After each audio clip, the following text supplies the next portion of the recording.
কতগুলো মুদ্রা দেখাচ্ছি, দেখে নিন। মুদ্রা কিন্তু খুব ইম্পর্টেন্ট আমাদের শরীরের জন্য।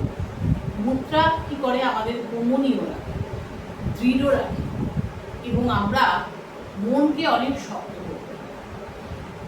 মুদ্রাকে কয় ভাগে ভাগ করা যায়?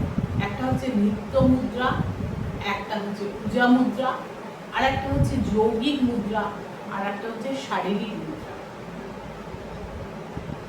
তারপর মিথুন মুদ্রাও আছে। যে মুদ্রাগুলো আমরা পুজো করবার সময় ব্যবহার করে থাকি সেই মুদ্রাগুলোকে বলা হয় পূজা মুদ্রা। কি মুদ্রা আমরা ব্যবহার করি? ধ্যান মুদ্রা ব্যবহার করি, নমস্কার মুদ্রা ব্যবহার করি। এগুলো আমরা পুজো করবার সময় কিন্তু ঠাকুরকে ডাকার সময় এরকম ভাবে আমরা করতে পারি। এইগুলো হচ্ছে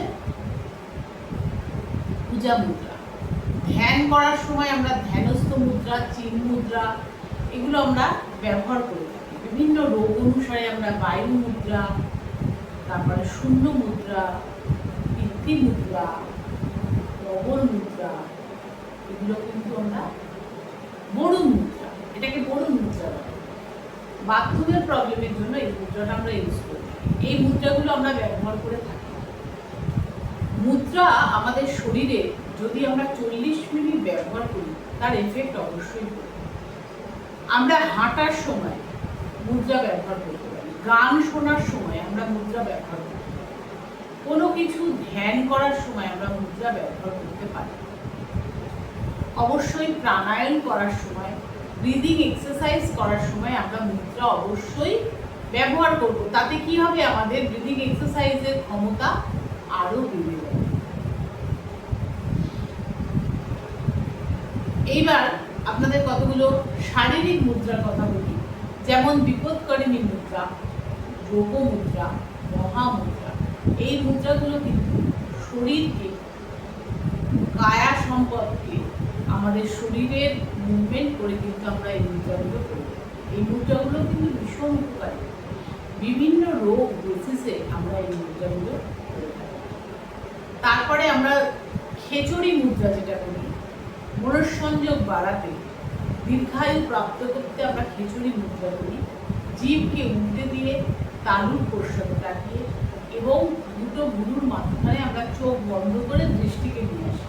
খেচুড়ি মুদ্রা খুব উপকারী। এর সঙ্গে আমাদের জীবের ব্যায়াম হয়, যেটা আমাদের ভীষণ উপকারী একটা অর্গান হচ্ছে জীব। জীব আমাদের বিভিন্ন কাজে লাগে। তাহলে দেখছেন, মুদ্রা বলতে গিয়ে আমি জীবের উপকারিতা বলে ফেলছি, একটার সঙ্গে কিন্তু একটা লিঙ্ক। এই শরীরের সমস্ত কিছুই আমাদের সম্পদ এবং শরীরকে ভালোভাবে জানতে, শরীরের প্রত্যেকটা অর্গ্যানের কার্যকারিতা, উপকারিতা এবং প্রত্যেকটা অর্গ্যানকে অ্যাক্টিভ রাখার জন্য আপনারা অবশ্যই মুদ্রা ব্যবহার করুন। জীবের যেমন এক্সারসাইজ করা উচিত, তেমনি কানের এক্সারসাইজও করা উচিত, ঘাড়ের এক্সারসাইজও করা উচিত। এই ঘাড়ই পারে আমাদের শরীরকে শক্ত রাখে এবং আমরা ঘাড়ের ওপরই পুরো মাথাটা ঝুলে থাকে। তাহলে আমরা অবশ্যই আমরা মুদ্রা ব্যবহার করে আমরা আমাদের যোগক্রিয়া বা নিত্যক্রিয়া করতে পারি। মুদ্রার কথাটা আমরা স্মরণ রাখবো, মাথায় রাখবো এবং মুদ্রার উপকারিতা নিজে ব্যবহার করব, নিজে উপকার পাবো এবং সেই সঙ্গে সঙ্গে আমরা লোককেও মুদ্রার উপকারিতার কথা বলবো।